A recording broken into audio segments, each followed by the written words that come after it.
that our parents set us up in a way of having the same mentality they have, where you have to work that 9 to 5, come home, cook dinner, go to bed, wake up and do it again. But we are not. I feel like we are not. And we have a gift and we have to take advantage of that gift. Is that we are in an era to where people are making millions of dollars making TikTok videos. Okay. The old mentality comes from our parents where we're like, no, we got to provide. We got to pay our bills and build up our savings. And yes, you should have a savings. I'm not saying don't have any of that, but I'm just saying, just do it smart. Do it smart. But do Self-care. it. Yeah, but at the end of the day, do it. Do it. Because at the end of the day, when you hit 70 years old and you have a heart problem and your back hurts and your knees hurt and you can't travel anymore, that chance is gone. And you're like, man, I wish I did it when I was younger. Like, okay, welcome everyone to an episode of the Venture Casually podcast.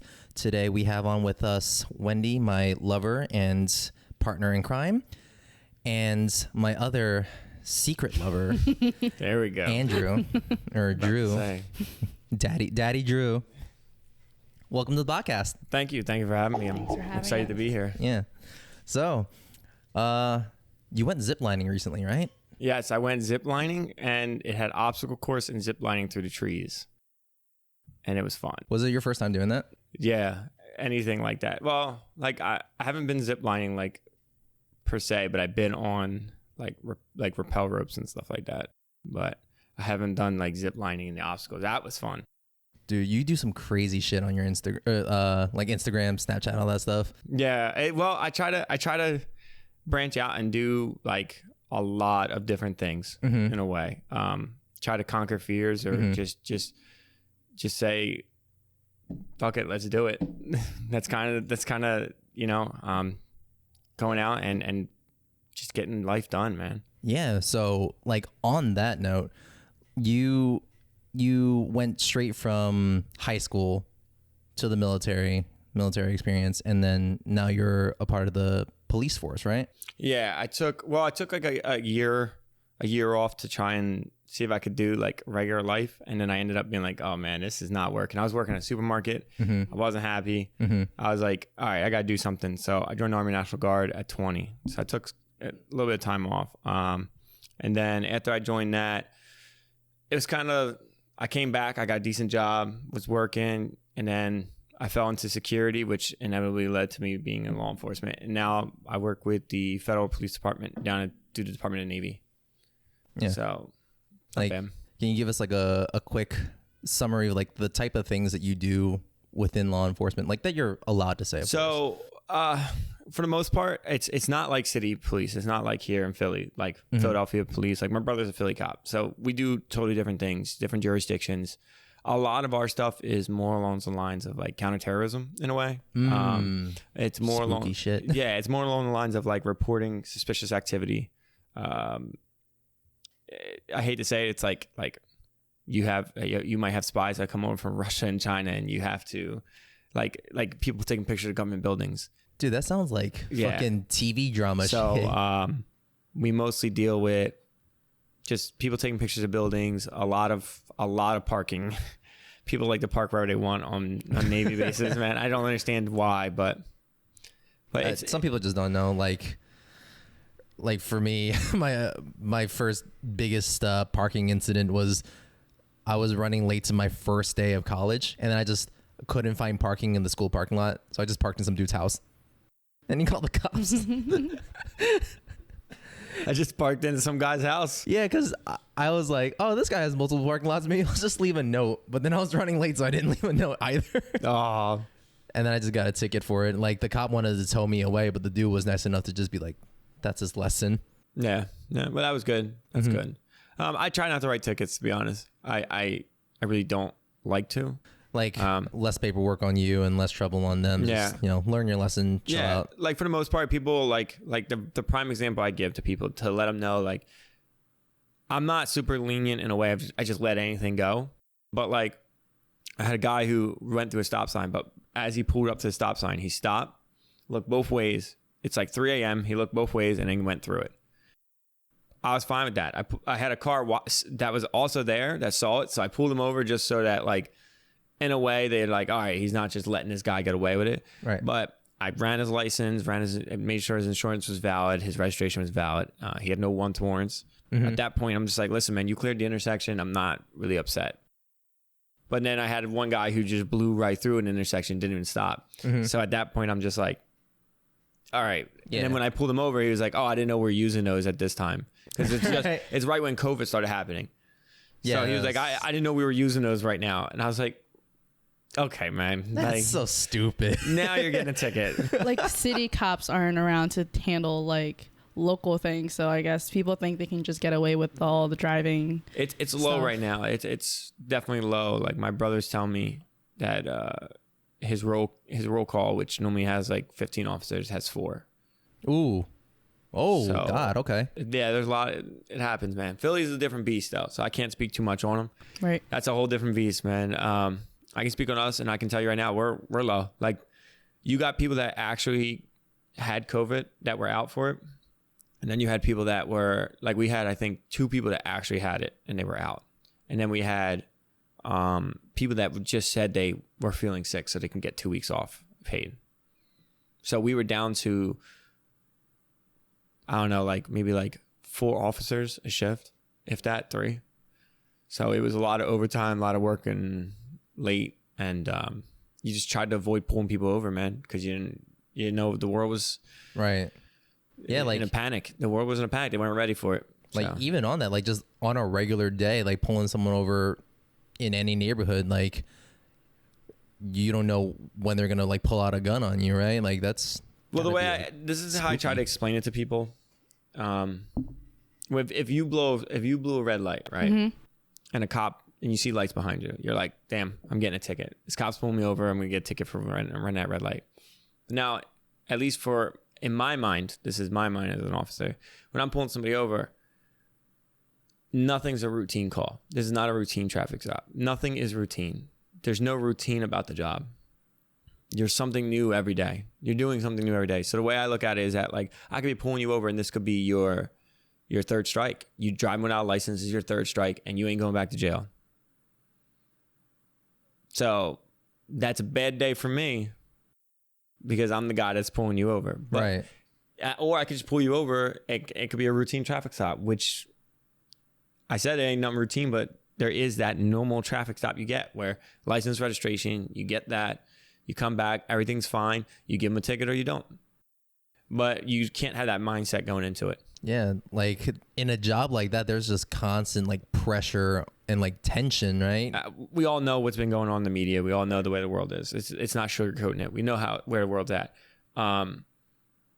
Like I will be honest with you. I don't really. Before I could maybe go to Wawa and get something to drink. And maybe get even a sandwich at Wawa. I don't do that anymore because I don't know what. I'm not saying someone's gonna mess with my food. I just don't know. Right. I won't lie. Not everybody's fan of law enforcement. So like it's definitely hard for a police officer in like these times with all the things that are going on now, right? And it's like it's not even criminals that you have to worry about. It's like just people who hate law enforcement or just like think badly of you. Like people already didn't like law enforcement before all of this, and then this just made it even worse. So like living like your life's on edge or being on edge at work all the time, like what about the job makes it worth it for you to like stick around, or like do you have some duty to it? A lot of people, I would say, get into law enforcement for the money, but it's not all about that. You have to have your head in the game, right? Because, like you said, it's a tense job. It's very tense. Like, is there anything besides the money? I actually like helping people. Like, is it like your impact to the community, or knowing that you're able to help somebody? You're able to sit down at the end of the day and say, I helped this many people at this time. And even getting nobody's a bad person, but there's wrong in the world. When there's right, there's wrong. And people will take advantage of what they can. People will take advantage of the weak when they can. So it kind of comes into being that protector role is that, hey man, like I allow this 80-year-old woman to walk down her block and not worry about something happening to her because she feels safe. It's more of sense for that for me. Like knowing that people are able to do what they need to do in the world. So that's why, like, I know a lot of things in the world today is about people not feeling safe with police officers. And I get that and I understand it. I really do. So for me, it takes a toll on me because I'm just like, where's the faith at if you're just trying to do your job and actually like protect people, right? And I'll tell you right now, the only thing I can really say is that we have a saying that nobody hates bad cops more than good cops, because it makes us look bad. It makes us look like the bad guy when we're not. Right. But I definitely, for me, I like law enforcement. It's a route I've went so far. And I'm still continuing on my journey in life. I'm still continuing on my road in life. As of right now, it's on my road. To be honest, I don't know if it's going to be in my foreseeable future. What makes you say that? Like, what about it? I just don't know if I want to do it anymore, to be honest. I'm tired of I'm tired of risking my life for money. Because now you're at the point where you're like prioritizing your happiness, your safety, your future. Mm-hmm. And that's why you started doing Twitch streaming, right? And you're what, twitch.tv/the Drew Bear with 2 R's? Yeah, with 2 R's. So I enjoy streaming. I love it. You're good at it. Yeah. How did you come to find streaming? Like, that's not... For me, it's a change of pace, but I've never known what I want to do in my life. I've never been that kid that was in high school that you were like, what do you want to be? And you have some kid sitting next to me that's like, I want to be a veterinarian. And I'm just like, they ask me and I'm like, man, I work at a supermarket right now. I don't know what I want to do. So like, I've never known what I want to do. And I think it's taken me to where I'm at now, 27 years old, to realize like, hey, I actually like making content. It's not even about streaming. I just like the entertainment aspect of it for people, you know? And, streaming just ended up being it. I love your streams, man. You're such a good personality. You know, if your heart's in it, you'll be fine. You will be fine. You will do what you gotta do. Is it made for everybody? Absolutely not. Mm-hmm. You can try as much as you want. It's just not gonna work. Like Wendy's never gonna be a professional basketball player as much as she tries. You never know. I'd be happy to have one ball in the hoop. Yeah. No, but to be honest, it's a rough gig to get into. I started honestly about 2 years ago, and I started, and then life happened, and military orders came down, and I had to stop. Right. The longest I've been at a location is now, and I've just moved so much that I couldn't be consistent with my stream, and it affected my stream. When I was able to stream and be consistent at the time, I would get like 3 months in, 4 months in. I had growth in those 4 months that I don't see on normal channels. So I was like, man, there's something I'm doing right here. And then prime example, now I'm back at it and I'm doing strong and I'm going strong. My growth is just moving up, you know. But it's definitely not an easy road. Yeah. And one thing I pride myself on is that I put quality over quantity. I won't stream for 16 hours straight with my camera foggy and messed up, my audio sounding like hell, my overlays looking like someone threw up a bunch of advertisement all over my screen. Because I just wanted to be clear. This is how I feel my stream should go. It's not streaming, one size fits all. Yep. Yeah. I call it a flow. Mm-hmm. That's how when I have people message me on Instagram, like, how you doing it? How you getting people in? How you averaging this many numbers? I call it your flow. However your flow works for you. So for me, my flow is I like clean and simple.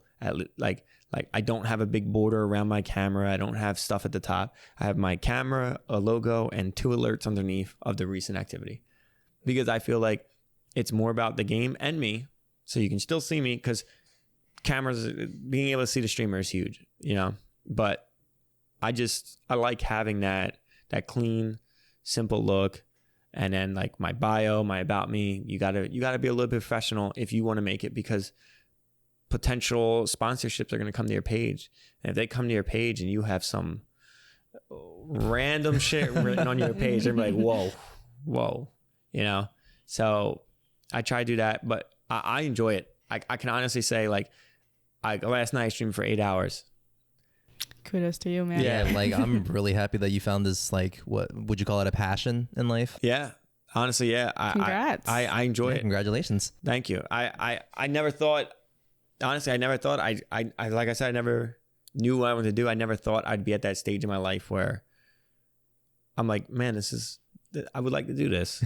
I would like to do this now, but it sucks because I'm in a field where it's not on me. For me to succeed is if people want to watch me.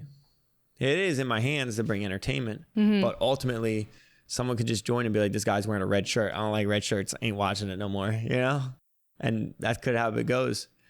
But you also don't want to sell your soul. You don't want to be on stream and someone's like, oh, do this. And you're like, yeah, absolutely. I'm going to do that. They're like, oh, do this. And you're like, absolutely. I'm going to do that.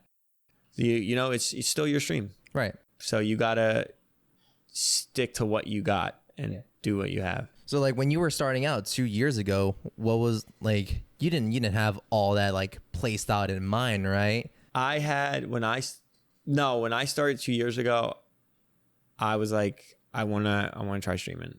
I said, I want to try it. So I did the only thing I think I bought was a mic.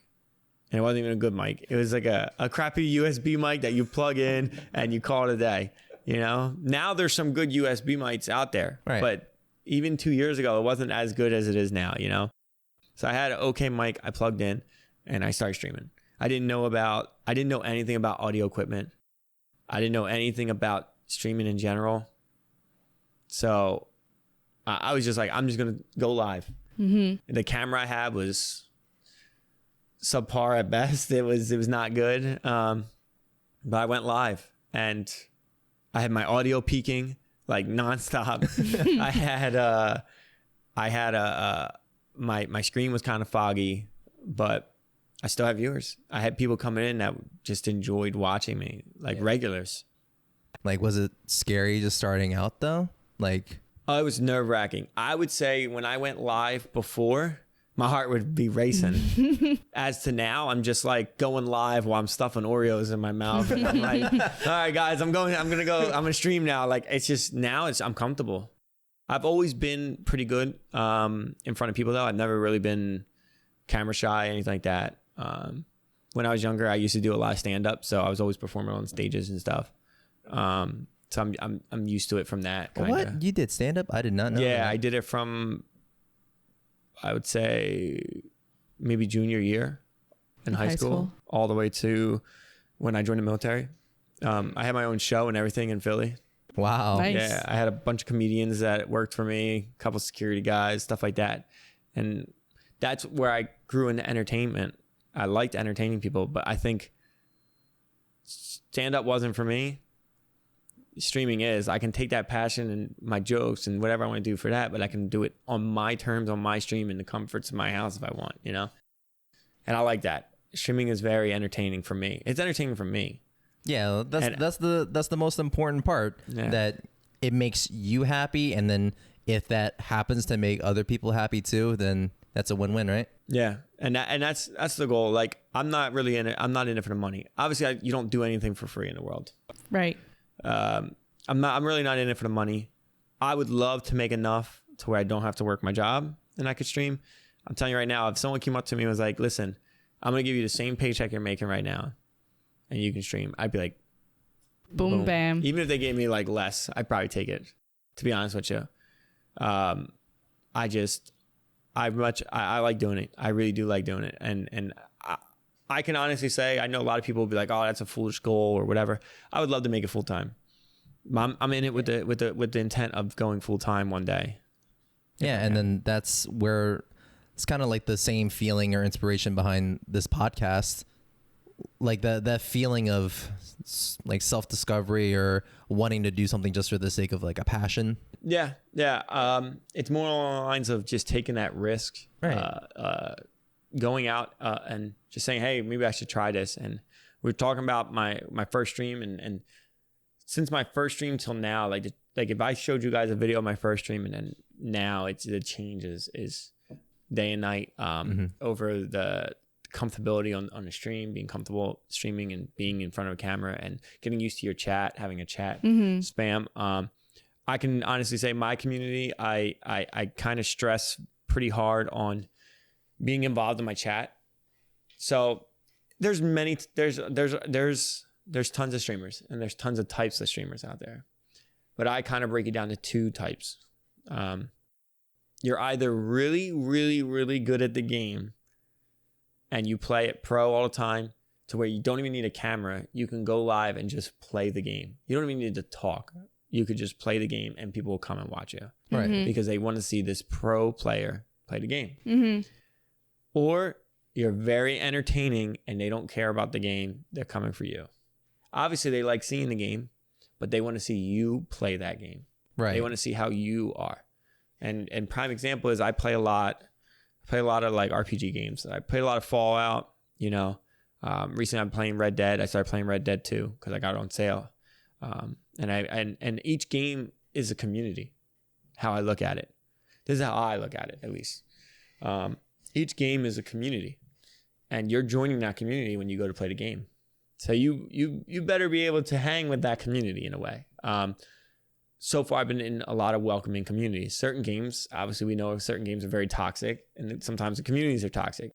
But I've been lucky that the games I've been playing are pretty decent communities, and they're chill, they're nice. And I switched over to, for this month and next month, I'm doing horror games because we're going into October. Halloween. What's the game that you're playing now? The Alien Isolation.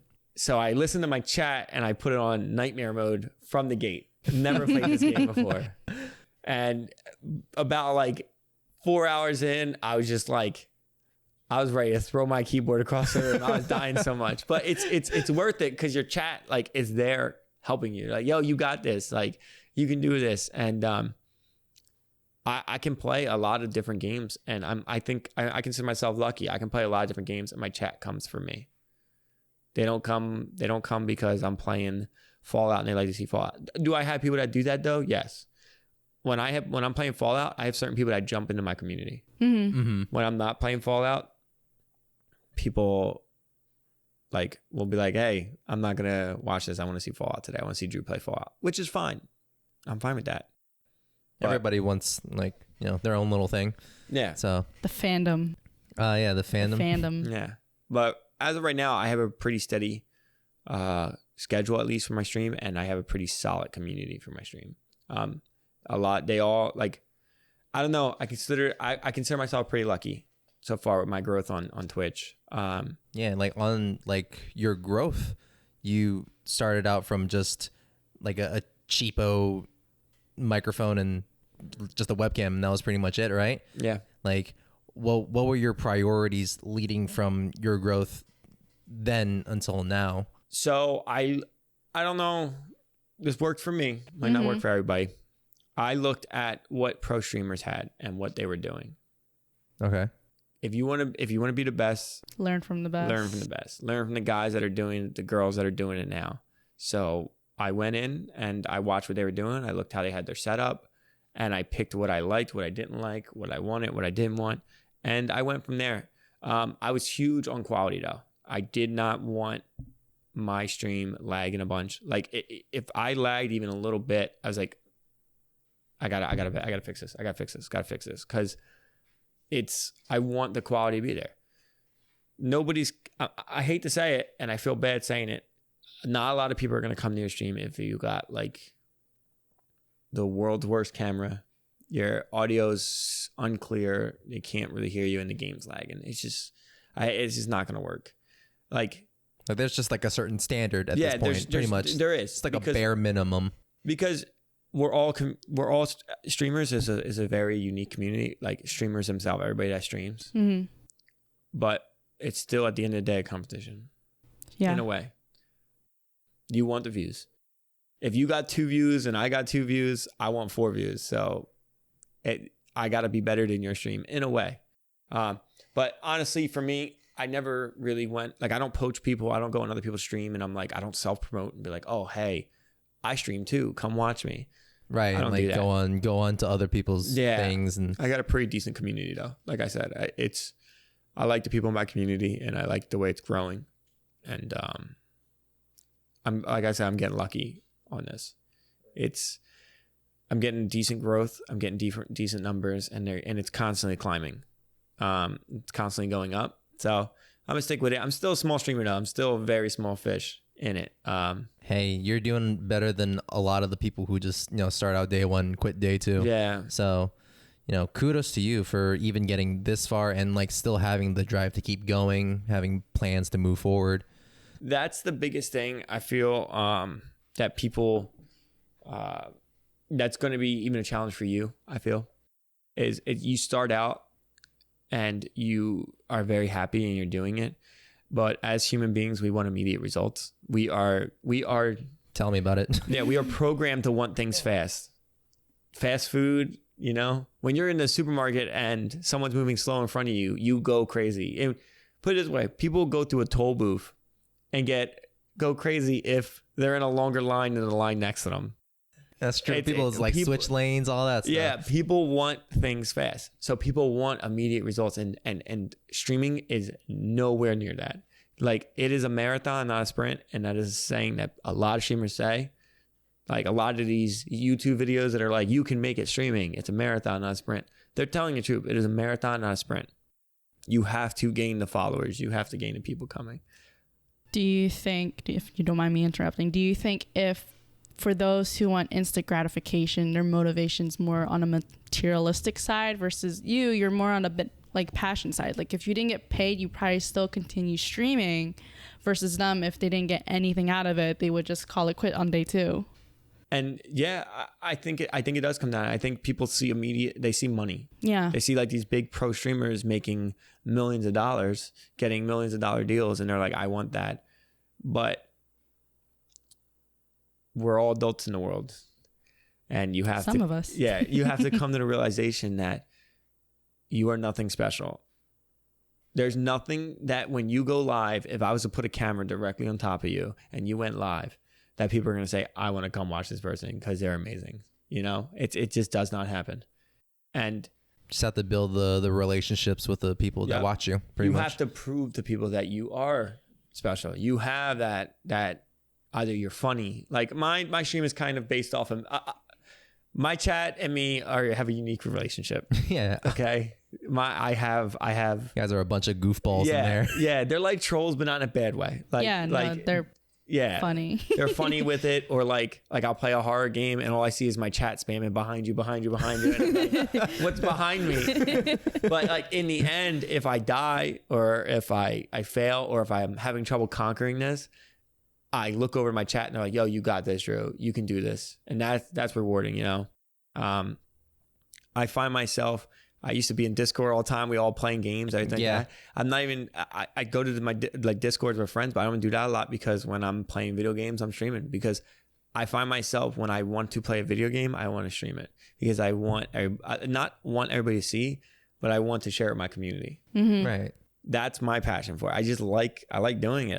It's so much fun. It's entertaining. I've never thought I thought the game was supposed to entertain me, and the game does entertain me, but my chat and talking to people entertain me. But like I said, I guess I'm lucky. I'm one of the lucky few that like I go live and in like 20 minutes I'm at like 10 views, and those are my loyal followers. It's part luck, but it's mostly just your drive and you putting the effort into doing it. Like when you were getting to that state, like were you alone in all that, or did you have like a support group? I lucked out in a way of that, like I have friends that were supportive, like you guys always were coming through, and Matt, one of my best friends, Matt, he helped me out a lot in streaming. He's one of my mods. He doesn't ask for any money, anything like that, and he sits in my streams and he mods for me. And when like let's say you rated me, mm-hmm. he automatically shouts you out, so I don't have to do it. So I can focus on the game and focus on playing. And he handles all of chat.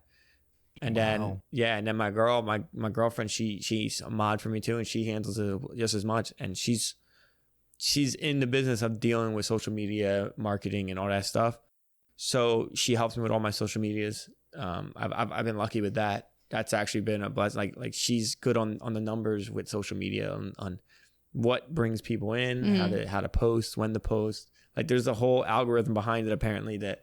Yes. Yeah. There is. and she knows it. She knows it and she does it, and the numbers are there. Because there's a lot of risks involved. And like you were saying with like how streaming takes its toll, there's so many downsides to it and so many hurdles to overcome. Like some of the ones that I could think of are just like, even me doing this podcast, starting out, like, am I doing it right? Am I growing fast enough? Like, who do I compare it to? Or all those things. Did you go through that as you were starting out your stream, or even now? Every streamer, I'll tell you right now, if a streamer doesn't tell you what I'm about to tell you, they're lying to you. Every streamer at some point hits that moment where they either quit or they don't. Mm-hmm. You hit that moment where you're like, I'm at 2 viewers still. What do I do next? Okay. You can either reassess yourself and you got to be your toughest critic. So you can either reassess yourself and say, what am I doing wrong? What can I fix? What can I do to bring not streamers in, bring other people in? Or you can turn around and say, you know what? I invested enough. I tried it out. It's not for me. And that's fine. I'm not saying just because you do it, you have to stick with it. You might find a passion through it. Like I did stand up. Turns out it wasn't for me that much. And I found a passion through it, which is entertainment and then streaming. So yeah, one thing leads to another. Yeah. So sometimes that door that closed opens up and another one opens. And you got to look at it that way. But you will hit that moment where you're like, should I quit? Should I keep doing this? And like, a lot of it comes down to the money aspect, because in the end, people turn around and say, I'm buying all this equipment and what am I getting out of it? Right. You know, that's why I hate seeing like people selling stream setups, or people I used to, there's people that I started streaming with that don't stream anymore. And, I've taken my time off, so I can't say much. Like I've taken time off when I was moving a bunch and at training and stuff, but I hit a point in my life where I have no more training to go to. My time with the Army is is slimming down. So that's good. My job, I don't have to leave for anything for my job.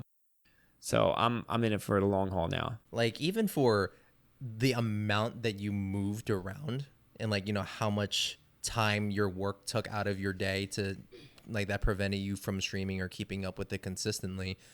That sounds like a huge hurdle. Like for me, it's my, 9-to-5 job or whatever. And that's just like a regular 8-hour day. You're like all over the place. You're all over the country. You're doing like this hard ass stuff. Like, how do you overcome that for you? Like, how did you do it? Trying to find what works for me, and how it worked for me was more, it came down to just saying, I'm going to do it. Because there's plenty of times where I'm laying in bed, I'm like, I'm really tired. Do I want to go live right now? And I'm like, yeah. But you got to learn, though, that you can't just go live just to go live sometimes. Because if you're not in it, if you're tired, if you're sleepy, your stream's going to see it. If you're sitting there yawning nonstop and not interacting with your chat and just bored playing a game, they're going to see it and no one's going to want to watch that. All right. So it's, I don't know, time management. I kind of take it, I live my life a weird way, I guess. I don't really plan out months ahead. I don't. I kind of just go day by day, week by week. And so far I've been streaming on my off days and it works. And when I need like a day to come here or something, or go out with Kendall somewhere, I'll do that. And then, I don't know. I just kind of do it. I just go live. That's kind of how I do it. I just go live. And at work, I find some downtime at work to do video editing. I'm starting to dabble in it a little bit more, so I can post stuff on Instagram, because I'm pretty huge on, at least for me, it works. And I say that a lot, at least for me, because like I said, you have a flow and you need to find your flow. What I'm saying right now is not a blueprint on how to stream and be exactly where I'm at. Right. I have, it's weird to say, I have somebody who is copying my exact stream right now. Another streamer. Okay. To a T. Like their setup looks exactly like mine. They don't have the same quality as I do. You can tell like they don't have like a high end computer and stuff like that. You can tell, and I'm not bashing anybody, but like their logo's in the same exact place, their alerts are the same way, the camera's the same way. They changed their name to have the in the beginning of it. Like my name is the Drew Bear, so they changed their name to have the in the beginning of it. and they're literally since I started playing Alien Isolation, they started playing it, and then now I'm going to Outlast next for my horror game. They're going to Outlast. Wow. Okay. So how does that make you feel? And like for Anthony's sake, you know, he doesn't know where his flow is, and you know, he has to take some here and there. Eventually, unfortunately, maybe you'll copy someone and not know it, or you do know it. So how does that make you feel, feeling like you're an originator? Well, I'm not. Essentially, I looked at pro streamers and other really high-end streamers that were doing good, and I took things from them. Mm-hmm. Yes. So my stream is technically a copy in a way, but I put my spin on it. Yes. It's honestly, I find it funny, not in a bad way, not in a mean way. I just find it funny. I'm like, oh my God, this is actually happening. And then another way, it's rewarding to me because I'm just like, well, that means that I'm doing something right that people want to copy me. You know, if it's good, someone's going to copy it, you know? Right. Like, I think I remember reading a quote that like said every great artist starts off as like a copycat of another great artist. Mm-hmm. Yeah. So it's just taking inspiration. It might come off as copying, but you know, eventually you just develop your own thing. And that's kind of how it is. I'm just like, hey, if you want to do it, do it. Because and in the end, a lot of my followers and a lot of my loyal viewers, they're not going to, I don't mean in a bad way, they're not going to go watch them because they want to watch me. That's why they're loyal and they come to my stream. And I gain new followers every day. Every time I go live, I gain at least 1 to 2 people that come back. So out of maybe 10 people that might join, 2 come back. I'm fine with that. Because like I said, it's a marathon, not a sprint. Mm-hmm. So you got to think about it. Those 2 people will add up over time. Mm-hmm. And they keep coming back and for me, it's just about the consistency is huge and the content. That's the 2 biggest things for me now. I have the equipment. Mm-hmm. That was the biggest in the start, was getting equipment. I have the equipment now. Yeah, that stuff is all beyond me. So like, very impressive, man. The biggest thing I can say though is do what you play and play what you want and enjoy what you want. Like, don't just play games because that's what your viewers want you to play. Like, I don't go live and my viewers could be like, play Rainbow Six Siege, and I'm like, I don't want to play that right now. I want to play Outlast. I want to play Alien. So I'm going to do what I want. And ultimately, it's your stream. Like, what would you say is the biggest challenge that you had getting to this point, and how did you get by it? Like, for you personally? In the beginning, you're talking to yourself with 0 views. Mm-hmm. And it's brutal. It's brutal. So having a good support system helps. Having those friends that will always give you a view helps. In the stage I'm in now, it's all about views. Mm-hmm. I can have 1 million followers and it doesn't matter. Because sponsorships, stuff like that, they don't look at how many followers. They look at it, but they don't look at how many followers you have. They really don't. They look at how many views you have. Because you can buy followers. And that's why the whole follow for follow thing doesn't really work. It doesn't really work. You can have 50 streamers that you followed and they follow you back, but guess what they're doing? Streaming. So you gotta like the streamers I team up with and I talk with and I join with. They stream, but they stop by my stream, they host, and you know them. Now, I'm not saying don't add streamers because, like I said, you want to rate each other, you want to help each other, support each other, shout each other out, but you don't want to just have 50 streamers that you follow that followed you back, and now you have 50 followers, which is what you need for affiliate, but you also need views for affiliate. I'm telling you right now, you can look online right now, and the toughest thing for people is to get affiliate. And it's not about getting the 50 followers. It's not about getting the stream time. It's about averaging 3 views. So I know you're very knowledgeable and you have a lot to say about how you got to this point. And I think that it would apply to a lot of listeners or viewers who want to work towards their dreams, overcoming these hurdles and, like time management, all that stuff to lead to the current, success. Would you call it a success of your stream? Yeah. I would say right now we're I'm growing in numbers. Just so people watching know, like I'm not like 50, 60, 70 viewers in. Like I average anywhere between 10 to 20. But it's growing a lot. Like last week it was an average of 7. So now I'm at an average of 10 to 20. Yeah, that's an incredible jump for like people like me who didn't know, but I mean, whoever is in the Twitch streaming world, that's a big margin. That's like 100% increase anyway. Yeah. Like prime example last night, I think was like the first time you sat down and watched my stream. And what were your viewpoints on it? What did you like? Didn't like? Oh, I don't do well with scary games, but it was definitely with the crowd where it's like, oh no, stop, don't leave, no. It's like definitely very well. Yeah, it felt like a roller coaster ride. Yeah, right? I felt like I was there in the room with you, watching you play the game. Yeah. And that's what you want. You want to have that environment to where people want to watch your stream. We'll be back. Yeah, a lot of people come into my channel and the number one things I get are the vibe here is really chill. Yep. And then they also say that like you've been saying, the passion's there. Like you're just real. And I had one person that messaged me on Instagram, and because I like to go out of my way. I like to do it. I go out of my way to message people if they like gift a bunch of subs or they gift a bunch of bits and stuff. I'll go out of my way if they have them on Instagram or anything. I'll say, hey, thank you for doing that. You didn't have to do that, but thank you. And the one person messaged me back and was like, honestly, you're just real. They were like, yeah, that's why I like watching you. You're like, I feel like when you turn the stream off and you go into your friend's Discord, you talk the same way you do on stream. It's the same, guys. Yeah. I told him, I was like, I don't fake anything. Like you're the exact same person you are in front of me when we hang out privately or even on your stream. Yeah. You're 100% genuine. I think that's what people love about your stream. And that's why I feel the only thing I think I would change on my stream is I use a lot less curse words because I'm from the city. So curse words are my daily vocabulary, but I use a lot less on the stream just so I'm a little bit more user friendly because not everybody's from the city that's watching. So you have to kind of know your audience.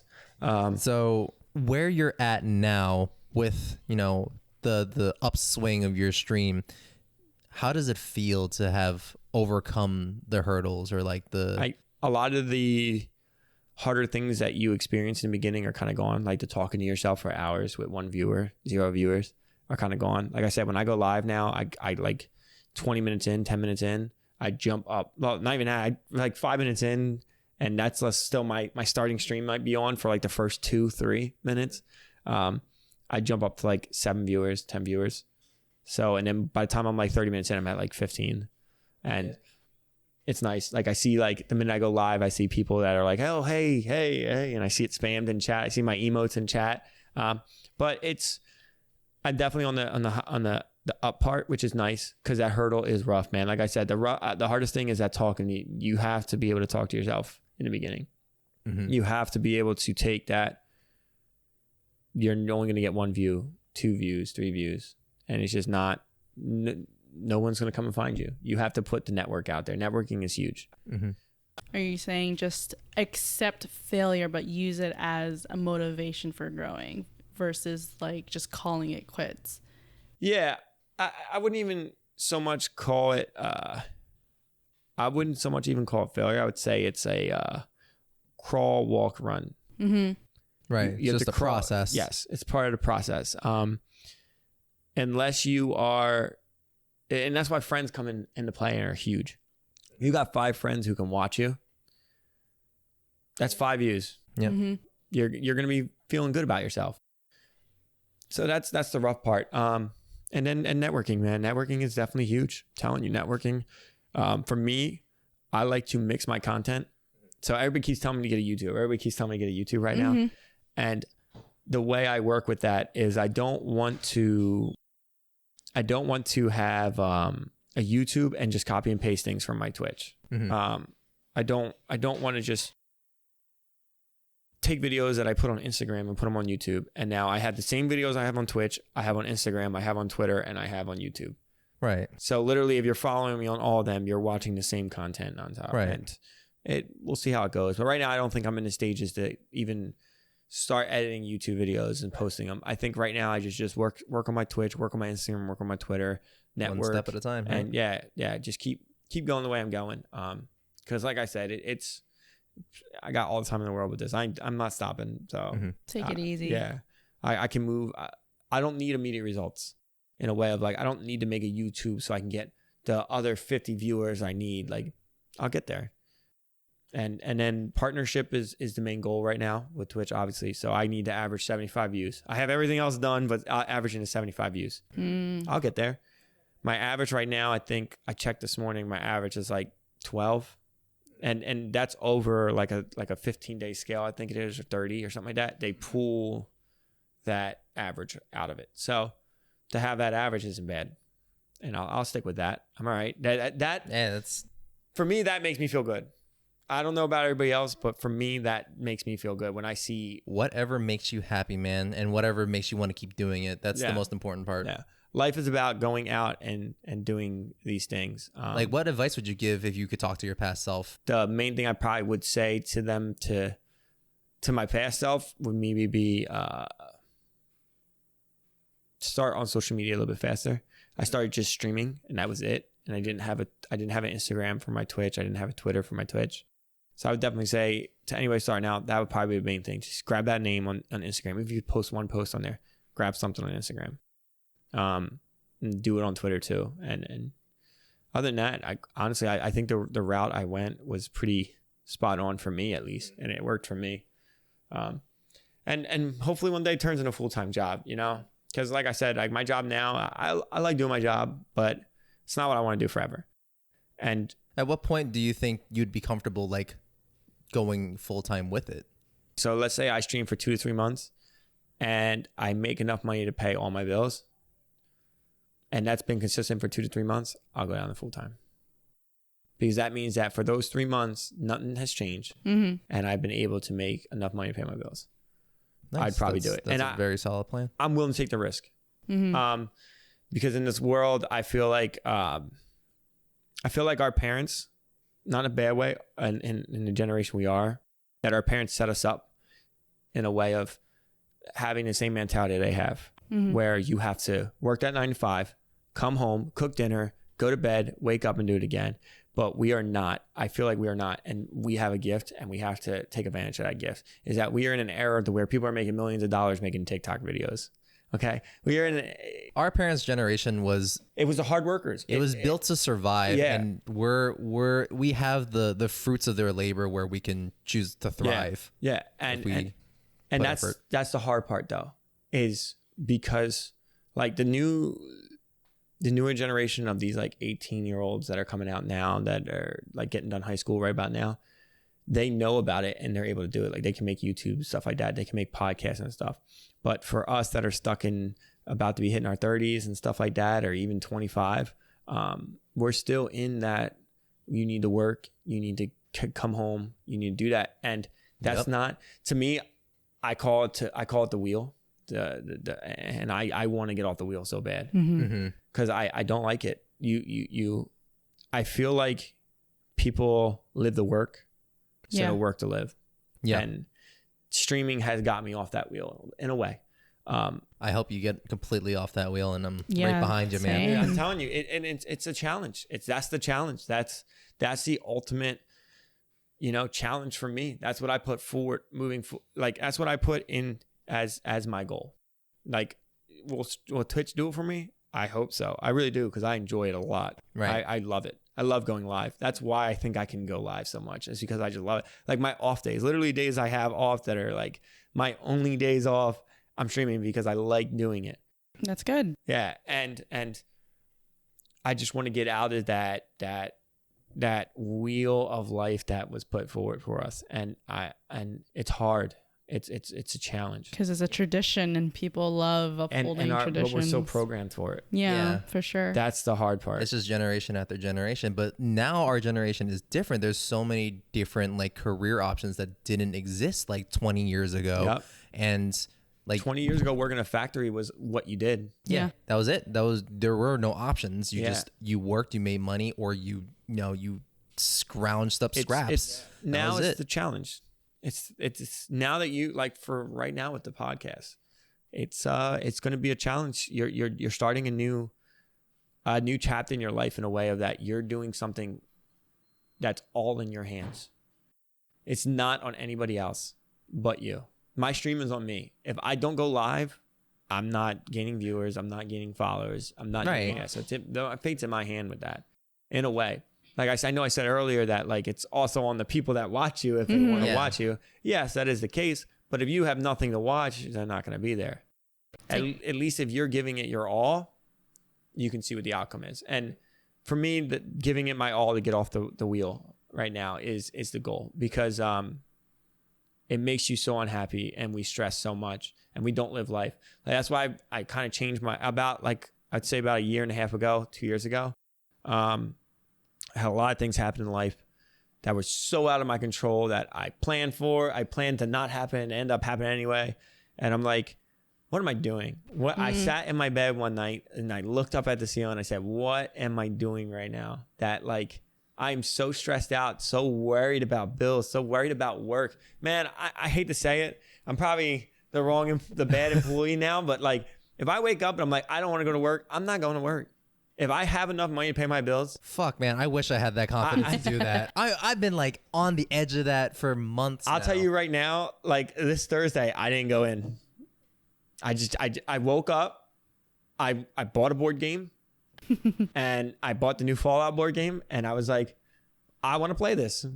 And I called my boss. I was like, I ain't coming in, man. Sorry. Like I had the sick time. All right, I'm using sick time. I ain't feeling good, man. Like, it is what it is. I don't really care. It's not going to get me in trouble. I don't really care. It's just take the personal day. Like, honestly, I feel like, you know, a lot of people burn themselves out thinking their job is their life and they're forgetting the most important part with that is all yourself. The time. And then you want to know how I looked at it for me? You want to know my awakening? What's that? Was when you talked to me. And I don't know if you remember this, but we had a conversation on the phone and you told me that since you've known me and we've known each other a long time, right? I've been in the military, and then I left the military. I worked at a job where I was in charge of like 140 people and I didn't have days off. And then I went from that job to police work.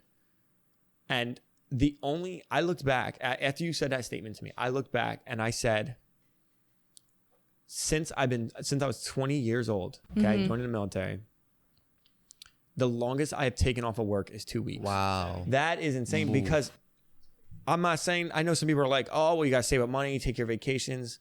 That's not the case, man. Everybody has a sad story. I wasn't born with a silver spoon, man. I had to figure it out and find my spoon, you know? I had to find the way of life. And as is a lot of my friends and stuff, we're middle-class families, you know, that came from low class. And right. It's not easy. It's definitely not. And I think about a year and a half ago, I turned around and I looked at that recently and I was like, man, this is insane. I've taken 2 weeks off. That's the longest I went without working. Yeah. 2 freaks me the hell out thinking about it. Yeah. Now, don't get me wrong. I'm not telling people to quit their job, not pay their bills and stuff. Like, we have responsibility as adults. Right. Yeah. Okay. We don't live in a world where bills don't exist. We don't live in a world where paying stuff doesn't exist. We don't have that luxury. But if you can't chase your dreams, like if you're not happy with your job, and this is my advice, you can take it or leave it. If you're not happy with your job, man, give it the time that it deserves. That's what I say. You know, like, yes, pay your bills, work, but if you need a sick day, take that sick day, man. Don't kill yourself don't let yourself.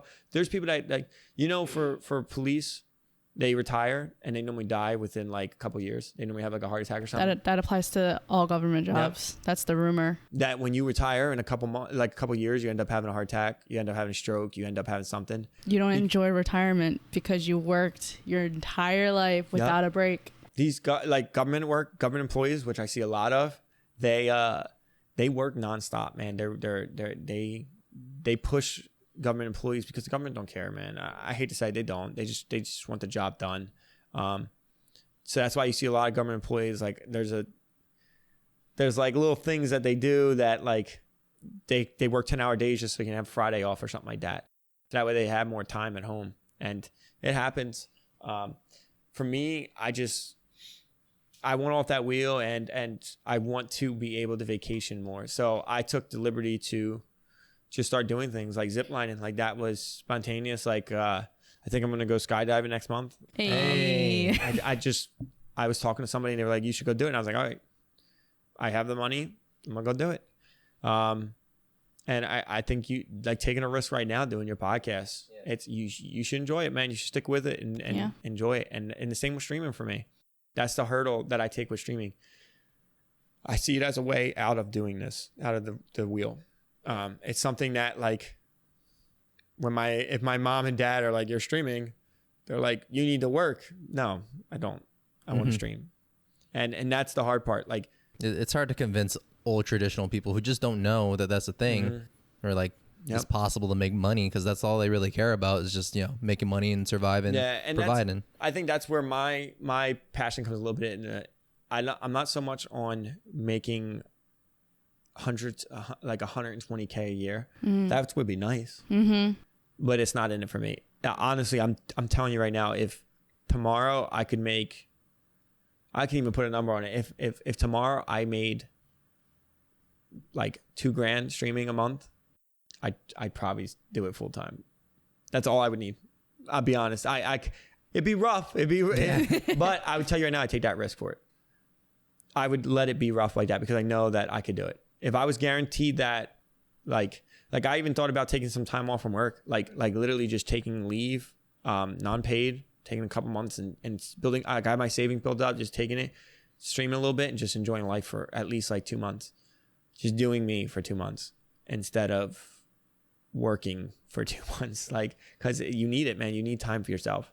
So for me, and I'm sure plenty of like listeners out there, there's dreams that we want to chase, but there's also me as an adult and somewhat responsible. I want to be able to provide for my family and like still uphold the traditions that were built into me.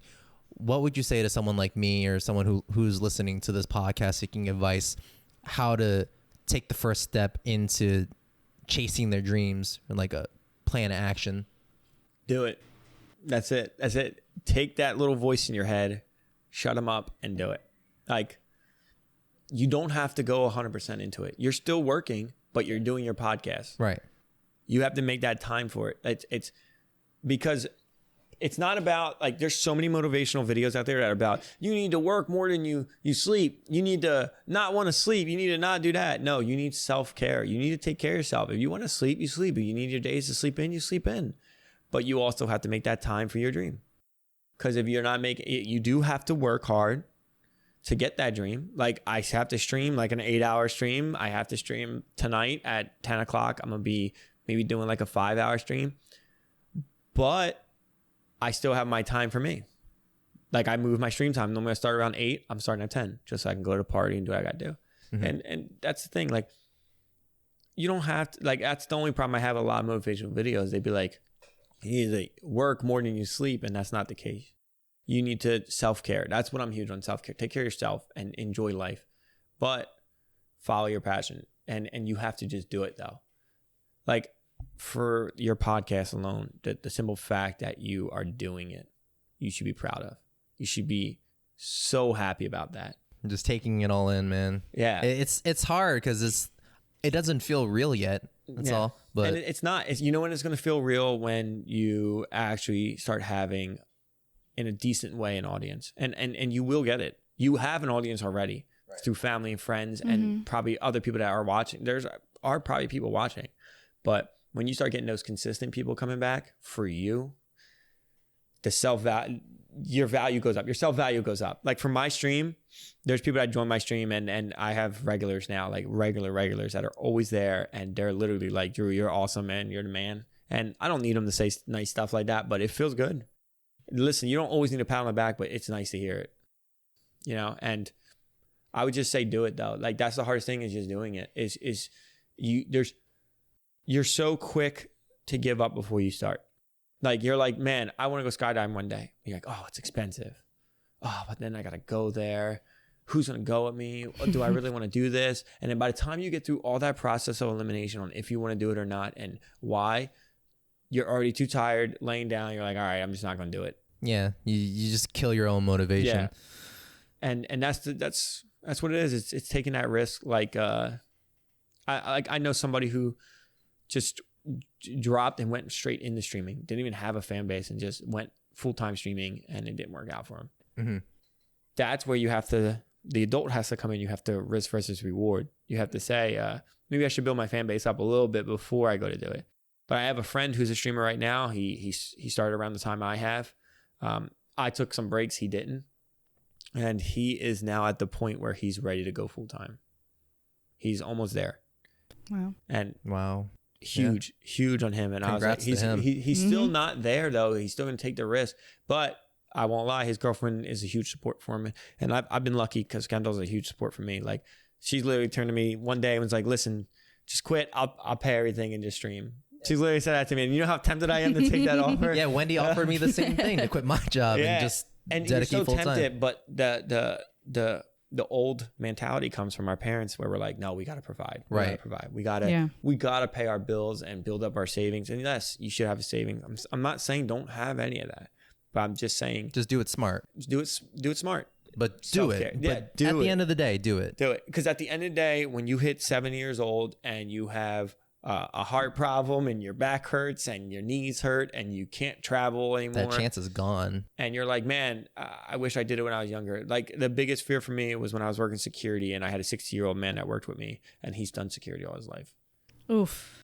And I was like, I'm not doubting him. Who knows? He might enjoy what he's doing. Right. But for me, I was like, that's not what I want to do. That's not your reality. No. And now I'm glad because streaming has opened up doors for me. It enlightened me to self-care, man. Self-care. Take care of yourself. Do what you love. And take the risk. Yeah. And that's what this whole podcast is about. And like, honestly, thank you so much for being on the stream with us to not only speak to my potential listeners and like the people that are going to be traveling with me on this journey, but just directly to me, because I felt like that was just to inspire me. Yeah. And I felt great about it. Man, Thank you so much, man. man. Glad to be here. I just want you to know, man, to definitely stick with it. And anybody who's listening, like, for streaming, anything like that, it's not impossible. Don't defeat yourself before you start. Right. It's really not impossible, man. Anybody who starts streaming, come by. I'll shout you out on my stream.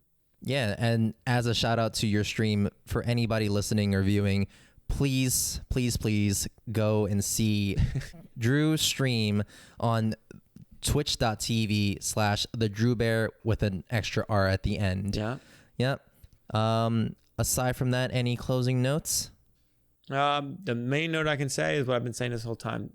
Take care of yourself, self-care, and follow your dreams. Don't give up. Don't defeat yourself. Thank you for tuning in to the Venture Casually podcast. You can find us on social media at Venture Casually. Please subscribe and we'll catch you on the next episode.